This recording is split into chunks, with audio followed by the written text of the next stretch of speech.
بسم اللہ الرحمن الرحیم۔ السلام علیکم، ڈاکٹر منور حسین آپ کے پیش خدمت ہے۔ کل کے ٹاپک کو کسی اور انداز سے دیکھنے کی کوشش کرتے ہیں۔ پیوٹن صاحب انڈیا میں اور میکرون صاحب چائنا کے اندر۔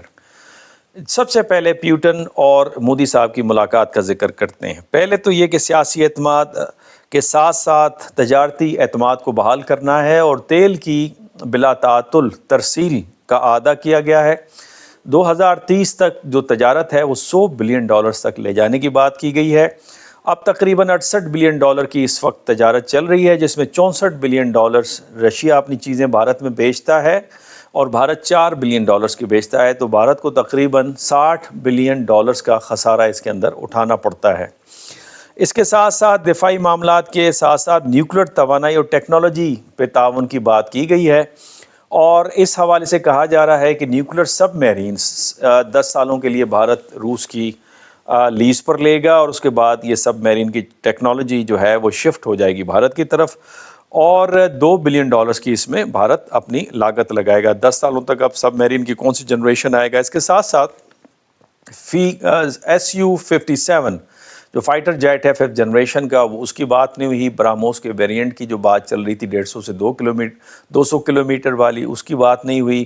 S-500 جو ایئر ڈیفنس سسٹم ہے اس کی فردر بات نہیں ہوئی۔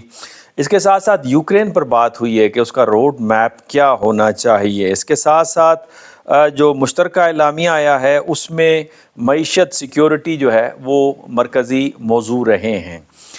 میکرون کی اگر ہم بات کریں تو 3 روزہ سرکاری دورہ اختتام پذیر ہوا۔ اس کے اندر اقتصادی تعاون کی بات کی گئی، اس کے اندر سیاسی تعاون کی بات کی گئی، 12 نئے معاہدے اس کے اندر سائن ہوئے ہیں، اور یوکرین کی جنگ پر بھی بات چیت ہوئی ہے، بیکاز یوکرین کی جنگ پہ جو فرانس کا موقف ہے، یورپین یونین کا موقف ہے، وہ ذرا مختلف ہے امریکہ سے، اور فرانس ویسے بھی یورپ کے اندر نئے ٹرینڈز کو پیدا کرنے والے کے طور پر جانا جاتا ہے، ریویژنسٹ پاور کے طور پہ دیکھا جاتا ہے، تو لہٰذا یورپ کا جو پوائنٹ آف ویو ہے اس کو فرانس لیڈ کرتا ہے، چاہے وہ غزہ کی پیس ڈیل کا معاملہ ہو، یوکرین کی پیس ڈیل کا معاملہ ہو، اور جو موجودہ 28 پوائنٹ ہے پریزیڈنٹ ٹرمپ کے، اس میں ذرا وہ ترامیم چاہتے ہیں۔ اس کے ساتھ ساتھ عالمی تجارت کے اندر جو عدم توازن ہے چائنا کا، اس کے حوالے سے بھی بات ہوئی ہے، اور اس کے ساتھ توانائی، ماحول، یہ بھی اہم موضوعات رہے ہیں، اور یورپ اور امریکہ کے تعلقات پہ بھی بات ہوئی۔ آپ کو یاد ہوگا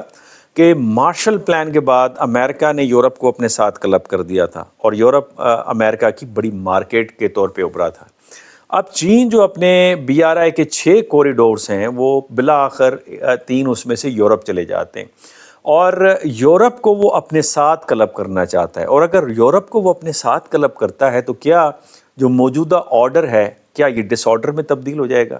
اور دوسرا بڑا سوال ہے کہ چونکہ چین کا جو معیشت کی ترقی کا جو پہیہ ہے وہ لبرل اکانومی پہ چل رہا ہے، اور لبرل اکانومی کے بارے میں جو کہ اوپن مارکیٹ اکانومی ہے، جس کو کیپٹلزم بھی کہتے ہیں، جس کی مرکنٹائلزم ارلی فارم تھی، اس کے بارے میں مارکس کا خود کا کہنا تھا کہ یہ بالآخر یہ نظام ایکسپلائٹیشن کی طرف چلا جاتا ہے اور امپیریلزم کی طرف لے جاتا ہے۔ اب امپیریلزم کی جو مرکنٹائلزم کے دور کے اندر جو فارم تھی وہ تو فزیکل امپیریلزم کی تھی، اور پھر اس کے بعد جب کیپٹلزم آیا تو اسٹرکچرل امپیریلزم آئی، جہاں پہ فزیکلی آپ موجود نہیں رہتے تھے، لیکن ورلڈ بینک کے ذریعے سے، IMF کے ذریعے سے، FATF کے ذریعے سے، اور مختلف اسٹرکچرز کے ذریعے سے آپ peripheral smaller middle range powers کو کنٹرول کرتے تھے۔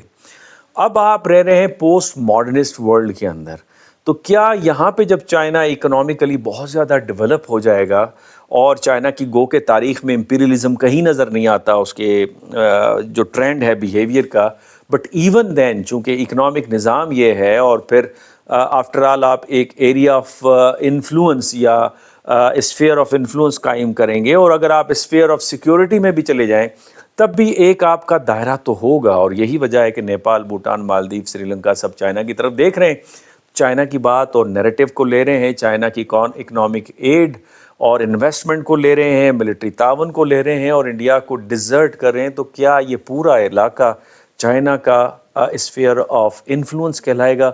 اور اگر یہ کہلائے گا تو پھر سیکیورٹی ڈائلیما تو جنریٹ ہوگا۔ تو کیا وہ سیکیورٹی ڈائلیما آنے والے دنوں میں پیس اینڈ اسٹیبلٹی لائے گا، یا پھر پیس اینڈ اسٹیبلٹی کو جاری کرنے کے لیے چائنا اور یورپ مل کے ایک نیا اسٹرکچر دنیا کے اندر ڈیولپ کریں گے اور اس میں فرانس لیڈ کرے گا اور نیو آرڈر آئے گا؟ اس پہ گفتگو کرتے ہیں وجیہہ سعید کو، جو کہ ایک نون انالسٹ ہیں، پاکستان کے مختلف میڈیا چینلز پہ آپ کو نظر آتی ہیں. ان سے پوچھتے ہیں کہ وہ ان دونوں دوروں کو کس طرح لیتی ہے، بالخصوص پاکستان کے پرسپیکٹیو سے. ناظرین، اس وقت ہمارے ساتھ وجیہہ سعید صاحبہ ہیں اور پاکستان کی نون پولیٹیکل انالسٹ ہیں، انٹرنیشنل افیئرس کو بہت اچھا سمجھتی ہیں، اسپیشلی بھارت کے حوالے سے ان کے پاس اسپیشلائزیشن ہے، اور آپ مختلف میڈیا چینلز پہ انہیں دیکھتے رہتے ہیں. تو پہلے تو وجیہہ آپ کے وقت کا بہت بہت شکریہ. وجیہہ فرمائیے گا کہ اس وقت جو پیوٹن صاحب کا دورہ ہے بھارت کے اندر، اسے آپ کس طرح سے دیکھتی ہیں ساؤتھ ایشین پولیٹکس کے تناظر میں؟ آپ کو لگتا ہے کہ اس سے بھارت دوبارہ ریسکیو ہوا ہے؟ بیکاز جو باتیں اس میں نظر آ رہی ہیں کہ $100 بلین تک ٹریڈ لے جائیں گے 2030 تک. اس وقت جو سچویشن ہے وہ 67 بلین ڈالرز کی ہے. 64 بلین ڈالر کی انڈیا امپورٹ کرتا ہے رشیا سے، اور 4 بلین ڈالر کی غالباً کہا جاتا ہے کہ انڈیا ایکسپورٹ کرتا ہے. تو آپ اسے اس تناظر میں کیسے دیکھتی ہیں؟ دیکھیے ڈاکٹر صاحب، یہ جو پیوٹن صاحب نے دورہ کیا، پہلے انہوں نے کیا تھا یوکرین جنگ کے فوراً بعد، اور پھر اس کے بعد اب وہ تشریف لائے ہیں. تو اس سے پاکستان کے ساتھ جو تعلقات ہیں بھارت کے یا روس کے، ان پر مجھے کوئی خاص فرق پڑتا ہوا نظر نہیں آتا، لیکن بھارت کے لیے یہ ایک فیس سیونگ ہے. بھارتی گورنمنٹ کو جس طرح سے اندرون ملک ہزیمت کا سامنا کرنا پڑا ہے، جس طریقے پر ہزیمت اٹھائی ہے انہوں نے، تو وہ ایک چیز جب وہ شو کر رہے ہیں کہ ان کا جو ہے ایک روایتی جو اتحادی ہے جو کہ بھارت کے پیدائش سے لے کر آج دن تک ان کے ساتھ ہے، تو وہ لوگوں کو ایک میسج دے رہے ہیں اپنے عوام کو. اور یہ بات درست ہے کہ اس وقت روس بھی جو ہے وہ گہرے پانیوں میں ہے، اس کو مزید جو ہے ضرورت ہے کہ اس کی جو امپورٹ ایکسپورٹ ہیں وہ دونوں جو ہیں وہ بڑھتی چلی جائیں، اور اس میں بھارت ایک بہت اچھا اس کا اتحادی ثابت ہوا ہے اور ہو سکتا ہے مزید. تو اگر وہ اگلے 5 سال میں تجارت کا حجم جو ہے باہمی طور پر $100 بلین تک لے جانا چاہتے ہیں، تو میرے خیال سے اس میں کوئی برائی نہیں ہے، کیونکہ رشین مارکیٹس تک سب سے زیادہ اس وقت بھارت جو ہے اس کا سب سے بڑا دفاعی ساز و سامان کا خریدار بھی ہے، اس کے تیل کا خریدار بھی ہے. اور بھارت کو بھی جس طریقے پر چائنا نے جو ہے ایک بڑا ٹف ٹائم دے رکھا ہے پوری دنیا کی مارکیٹس میں، تو بھارت کے لیے ایک متفقہ طور پر جو ایک مارکیٹ نظر آتی ہے وہ روس کی ہے. تو میرے خیال سے دونوں ممالک کے لیے تجارتی بنیادوں پر تو ایک بہت اچھا ہے. لیکن اگر آپ اسے یہ سوچیں گے کہ جس طرح پریویسلی کبھی روسی صدر بھارت کا دورہ کیا کرتے تھے یا بھارتی وزیر اعظم روس کا دورہ کرتے تھے، اور اس کے بعد خطے کی طاقت کے توازن میں کہتے تھے نا کہ ہتھیاروں کی دوڑ شروع ہو جاتی تھی، تو وہ دوبارہ ہوتا ہوا نظر نہیں آ رہا. بھارت اس وقت بڑے مصیبت میں پھنسا ہوا ہے. وہ روسی اسلحہ خرید کر بھی ناکام ہے.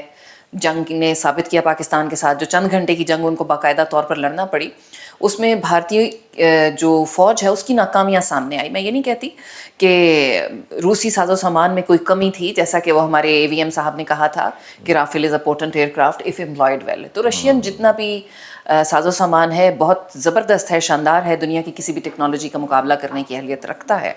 لیکن اگر اس کو استعمال کرنے والے اگر بھارتی ہوں گے تو چاہے ان کے پاس کوئی بھی ٹیکنالوجی ہے وہ پوری دنیا کو پتہ چل چکا ہے.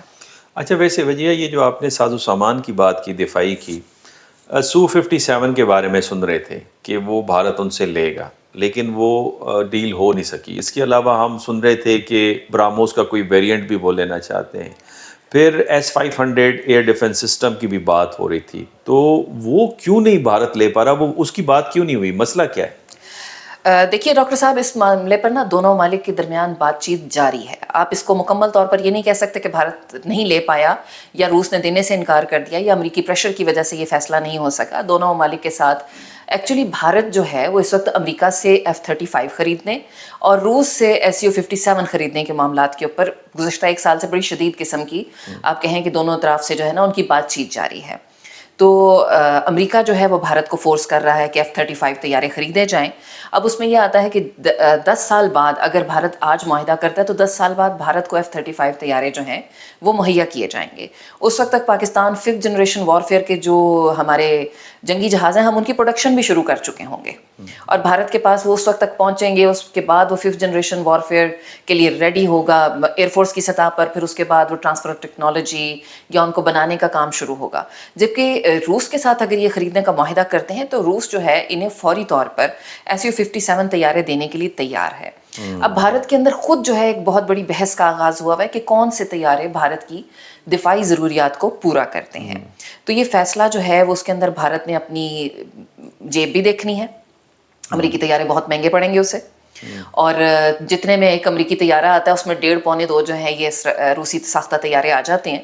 تو بھارت نے نہ صرف یہ کہ اپنی جیب دیکھنی ہے, امریکہ کا پریشر دیکھنا ہے, اور اپنے حالات بھی دیکھنے ہیں کہ بدلتی ہوئی دنیا میں اس وقت جب کہ روس جو ہے وہ آپ کہہ سکتے ہیں بھارت کے اندر اس دورے کے دوران بہت اس معاملے پر کھل کر بحث ہو رہی ہے کہ روس نے اس طریقے پر بھارت کے ساتھ یکجہتی کا مظاہرہ نہیں کیا پاک بھارت جنگ کے دوران جیسا کہ ہمیشہ کھل کر کیا جاتا تھا. اور ہمیں کئی دفعہ جو ہے ماسکو سے اس طرح کی اسٹیٹمنٹ جو ہے پاکستان ماضی میں دیکھ چکا ہے 60 کی دہائی میں, 70 کی دہائی میں, 80 میں, کہ جب ہمیں بالکل اس طرح لگتا تھا کہ یہ ماسکو سے نہیں دلی سے جاری ہوا ہے یہ بیان.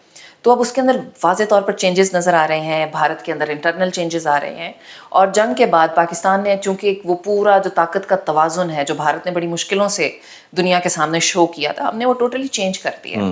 آخری سوال مجھے فرمائیے گا وجیہہ کہ آپ میکرون کے دورے کو کس طرح دیکھتی ہیں چائنا کے اندر؟ کیا چائنا کوشش کر رہا ہے کہ یورپ کو اپنے ساتھ کلب کر لے جس طرح سے مارشل پلان کے تحت امریکہ نے یورپ کو کلب کیا تھا؟ اور اس میں تو بڑی باتیں ہو رہی ہیں, تجارتی توازن کی بات ہو رہی ہے, یوکرین کی بات انہوں نے کی ہے, اس کے ساتھ ساتھ توانائی ماحول کے اوپر انہوں نے بات کی, اور پھر غزہ کے معاملے پہ جو پیس ڈیل ہے اس حوالے سے بات ہوئی. ڈاکٹر صاحب, میں اس موضوع کے اوپر جو میری جو رائے ہے وہ یہ ہے کہ یہ ایک بہت اچھی پیش رفت ہے. آپ نے دیکھا کہ اگرچہ گزشتہ کچھ سالوں میں بار بار جو ہے میکرون جو ہیں وہ چائنا کے دورے پر آئے ہیں, چوتھا دورہ ان کا یہ کنٹینیوسلی جا رہا ہے, اور انہوں نے صدر کو شی جن پنگ کے ساتھ جو ان کی ملاقات ہوئی اس کے بعد انہوں نے کھل کر کہا جو بہت امپورٹنٹ بات ہے کہ چین جو ہے وہ بین الاقوامی معاملات میں اپنا رول پلے کرے. اب چین کو وہ تسلیم کرتے ہیں, پوری دنیا مانتی ہے کہ چین ایک دفاعی طاقت بھی ہے, چین ایک معاشی طاقت بھی ہے, اور یہ دو طاقتیں جس ملک کے پاس ہوں تو یقیناً وہ ایک پاور پالیٹکس میں ایک کردار ادا کرنے کی اہلیت رکھتا ہے. اور چین جیسا ملک جو کہ آبادی کے لحاظ سے دنیا کا سب سے بڑا ملک ہے, تجارت کے لحاظ سے سب سے زیادہ حجم چین کے پاس ہے, اور آپ کو شاید یہ جان کر ہمارے بہت سارے ویورز کو حیرانی ہو کہ امریکہ سب سے زیادہ جو مقروض ہے وہ چین کا ہے, تقریباً 2000 ارب ڈالر کا مقروض ہے امریکہ چین کا.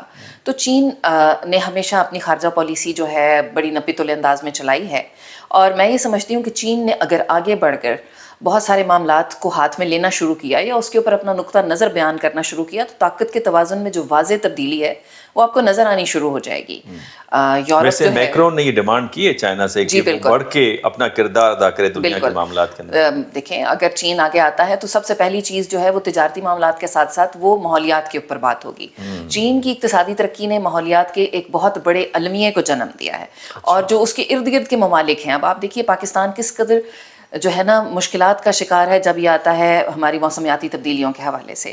پاکستان کی ایک طرف چین ایک بہت بڑی صنعتی طاقت ہے, دوسری طرف بھارت ایک صنعتی جو ہے ایک بہت بڑا جائنٹ ہے, اور ان دونوں ممالک کی وجہ سے جو آلودگی پھیل رہی ہے اس کا سب سے زیادہ جو ماحولیاتی تباہی بربادی کا شکار ہو رہا ہے وہ پاکستان ہے. اور پاکستان کے لیے بہت امپورٹنٹ ہے کہ اگر ماحولیات کے اوپر جو ہے چین ایک اچھا رخ اختیار کرتا ہے, ایک فیصلہ لیتا ہے. وجیہہ آپ کے وقت کا بہت بہت شکریہ. ناظرین, آپ نے وجیہہ سعید صاحبہ کی گفتگو سنی. اس کا لب لباب کچھ اس طرح سے ہے کہ یہ ایریا آف انفلوئنس کا دور ختم ہو گیا ہے, اور اس وقت اسفیئر آف سیکیورٹی کی بات ہو رہی ہے. بلاک پالیٹکس سے ہٹ کے ہر قوم اپنے مفادات کے تحت ایکٹ کر رہی ہے, اور وہ کسی بھی ایریا کو کسی خاص پاور کے ایریا آف انفلوئنس کے طور پر تسلیم کرنے کو تیار نہیں ہے. وہ اپنے معاشی, سیاسی, سیکیورٹی اور سماجی مفادات کو لے کے آگے بڑھنا چاہتے ہیں. آپ کے کمنٹس کا انتظار رہے گا. وجیہہ سعید صاحبہ کو اور ڈاکٹر منور حسین کو اجازت دیجیے. اللہ حافظ.